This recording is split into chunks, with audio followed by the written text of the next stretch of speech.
All right, guys. Hey, we just finished day 4. We stayed on first down installation all week last week. We took our time. Tuesday, Thursday, and Saturday was dedicated to first down.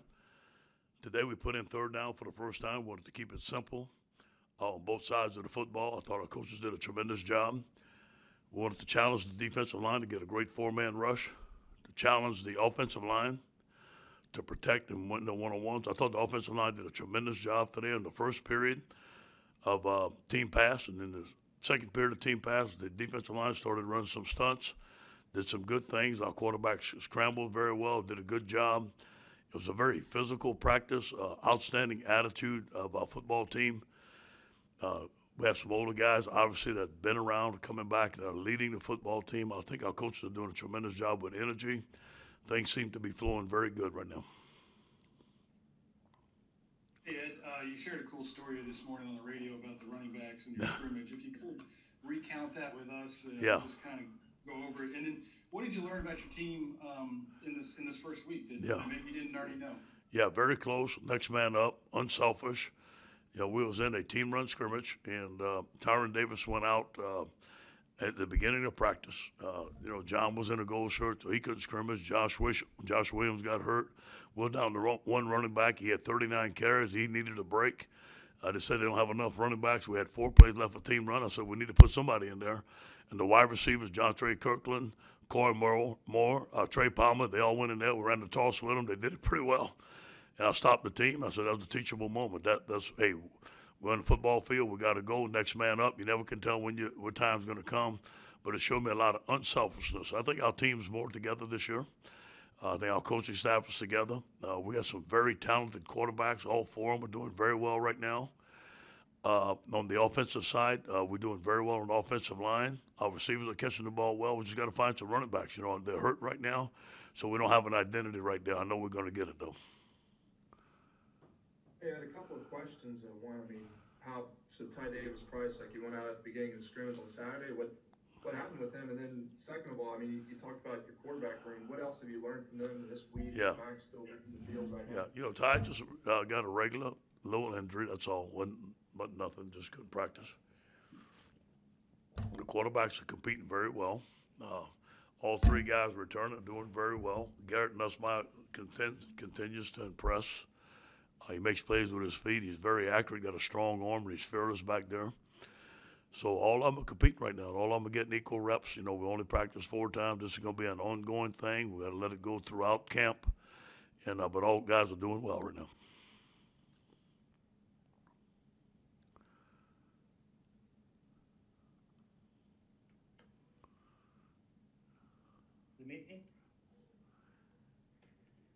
Coach, this is Josh Sibley with Louisiana Gridiron Football. You talked about the team is more together this year. Andre Anthony talked about communication last week being a big factor in mistakes with the defense last year. Yeah. Can you see more of a difference from last year to this year? Yeah. I'm going to be careful what I say about last year to this year, because last year I said something to come back to bite me, so I'm going to be very guarded in what I say. All right, but I do see a difference. I see our guys with their cleats in the grass. I see communication being better. I see the defense simpler. I see our guys attacking and playing football. But I'm going to hold judgment to the season. Lesson learned. Hey, Ed. Hey. Are you, aside from quarterback, are there a couple of position battles that you're keen to figure out this spring, and if so, what are they? Yeah, we're looking at the linebacker position. Bugs is doing a great job. Damone is doing a great job. We still have Mike Jones, our graduate transfer that hadn't practiced yet. We got some new guys coming in. The safety position is wide open. Obviously, with Derek Stingley and Eli Ricks, I think we got 2 of the best corners in America. That when Eli comes back, he's going to be very healthy, so we're going to be strong in there. We may move a corner to safety. Maybe Jay Ward may move out there. The nickel position with Cordell Flott is pretty solid. That doesn't say that nothing can move there. I can see a guy like Mason Smith moving up. He had a great practice today, becoming a starter in the rotation. We have 6, 7, 8 defensive linemen that can play, which we need that. Offensive line is pretty solid right now. We got to find a tight end. They blocked better today, but we're still not where we need to be at tight end. I think that you look at a guy like Evan Francione. He came out on today. He's having a great spring. We need to find some guys that are going to catch the football and make plays. Obviously, we got Butte. Obviously, we got Palmer who's growing up. We got Jeray Jenkins. We got some young guys coming in. So, we got to develop the wide receiver, the running back position, linebacker position, the safety position. Hey, Coach, this is Glenn West here. And you mentioned Mason Smith just now, but I wanted to ask about a couple other early enrollee freshmen who might be asked, to step up early on, and Dion Smith and Derek Davis. Those are two positions that seem pretty wide open right now. I'm curious as to what kind of push those guys have made and what they've shown in the first couple. We asked Derek to move if he wanted to move the running back. He's a great running back, and we thin a running back. So he played a little running back today. I think he decided he might want to move back to safety. I need to talk to him. He can play both. It was only his first day. Dion Smith, I think he's going to be an excellent receiver, but Dion's coming off an injury. He's not full speed right now. Hadn't practiced yet, but I think those guys are going to make a difference. Hey, Coach, it's been about an official week now since you've gotten to see this team on the field during camp.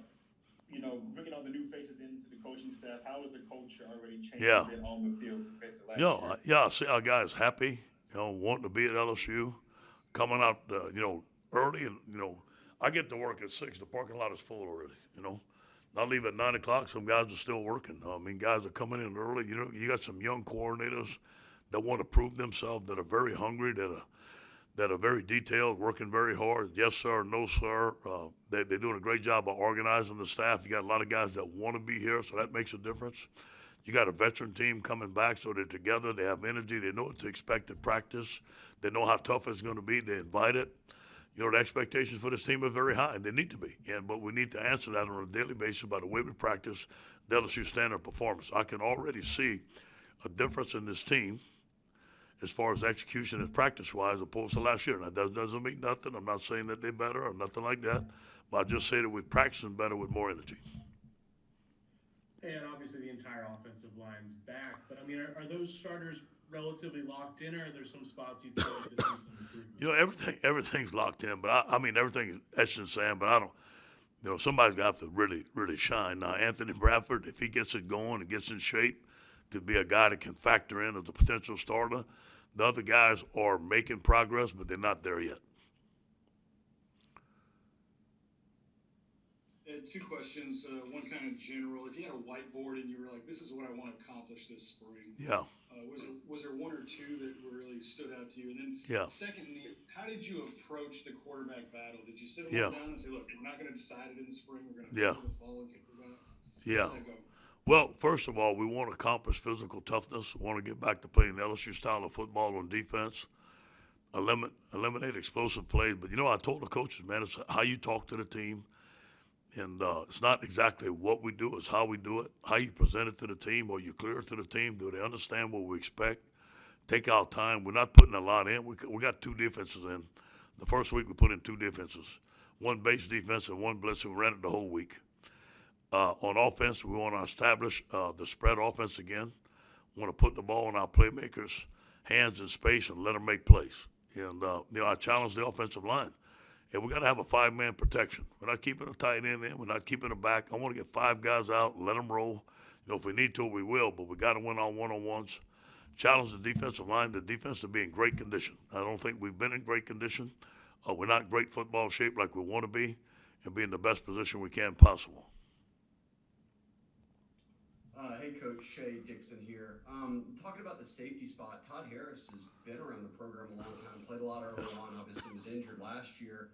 What's the goal for him this spring as kind of the vet in that room? Leadership. Make the calls back there, come up and make plays when he needs to, play the post when he needs to, hit the ground running. He has, and he's going to have to train some young guys. He's got to be on the field probably with a freshman, or a redshirt freshman. And he's got to make the calls and maybe get them lined up. They'll be nervous their first time, but that's the way it is. We had the number 1 safety in the recruiting class, as you well know, Shays Ryan. The number 3 recruiting class, Derek Davis. That's a position that you can come in and start. I feel confident about that. And I'm sure that you learned a lot. Just having spring this year is probably helping a lot of this. But during the season with the defense, there were things that you were trying to implement and change. Yeah. You know, just on the evaluation of a defense and making sure that Yeah. you're understanding things, what have you learned from, you know, the past year to know that what you're seeing is getting Yeah. Well, I need to know. I know that I've coached defense for 40 years, and last year I kind of stood out of it. This year I'm not. If I see something I don't like, we're not doing it. I'm very hands-on. I don't need to be. Durante is very capable. He knows the back seven. He knows the front seven. He's an excellent coach. But you know what? It's my responsibility, and I'm not letting it go. If there's something our players cannot perform, we're not doing it. I want to keep it simple. I want to keep our cleats in the grass, and I want to play good fundamental defense. And Saturday, the defense got the upper hand. They played very well on defense, and they're doing exactly what we want to do. We had very few missed tackles. We had very few explosive plays. I think we only had 7 in the big scrimmage as opposed to 16 on Thursday. So we'll eliminate explosive plays, eliminate minimal errors, and not let people wide open down the field. Hey, Coach, you mentioned there's a couple guys missing, maybe with Baskerville out at linebacker, and that was out in secondary with the injury. Who does that maybe open the door or maybe some guys we haven't heard from that you're looking at right now? Yeah, you're looking at Bugs. Bugs Strong. He was the best junior college linebacker in our opinion. He had some big hips, man. He's a tough hitter, a hard-nosed football player. Then we're looking at Mike Jones. Mike Jones is going to come in the summer with a chance to start at that open position. We've got some young linebackers coming. Cordell Flott and Jay Ward's doing a great job at corner, and so is Dwight McLaughlin. Those guys are growing, so they're gaining reps. Jay Ward's a guy that you may see move to safety. Cordell would probably be out nickel. Jay Ward would be one of the safeties, and Eli would be one of the corners. That combination could happen. All right, Coach, last question. I'll ask a long one if you want to take another drink and give you something. I don't know you very well. I mean, not very long at least, but it seems every time that you guys have had a setback or a loss or a problem, you've done a good job of learning from it. How much did you identify that in this offseason? Sure. The personal growth, I guess, that you kind of realized to come back and say, these are my weaknesses and I need to make them strengths. Yeah, first of all, I think we did a great job at hiring the coaches and doing a great job of interviewing them. I hired some coaches I didn't even interview from the last staff, and I'm never doing that again. I interviewed everybody. We didn't get the first, second. I'll tell you what, we got them on offense. I'm happy with them. I talked to Joe about them. I interviewed them. I told them exactly what I want. They have the answers. They're very smart. I couldn't be more pleased with them. Durante was like the 4th or 5th choice. Well, so was I. Who cares? He's here. He's doing a tremendous job. Andre Carter, I'm so excited about him. And D-line coach Blake is doing a tremendous job. And DJ and Jake are doing a great job. So I'm very pleased with our offense and very pleased with our defense. And, obviously Coach Mack, I like him. I trust our staff. I said to myself, I'm not going to let things slip by. Not one thing. I'm identified, and I told the coaches. They might think nothing's good enough, but I'm going to be hands-on. I'm watching every piece of film. I'm marking it down just like I did in the years before. They're going to have to explain to me what are we doing. I almost cussed there. What are we doing? How are we doing it? And why are we doing it? And they understand that. They say, yes, sir. I got a staff that's going to listen. We got a veteran team coming back. We got 33 guys that have started opposed to the year before. So there's a lot of differences this year. That doesn't mean it's going to make a difference, but I expect to have a good team this year.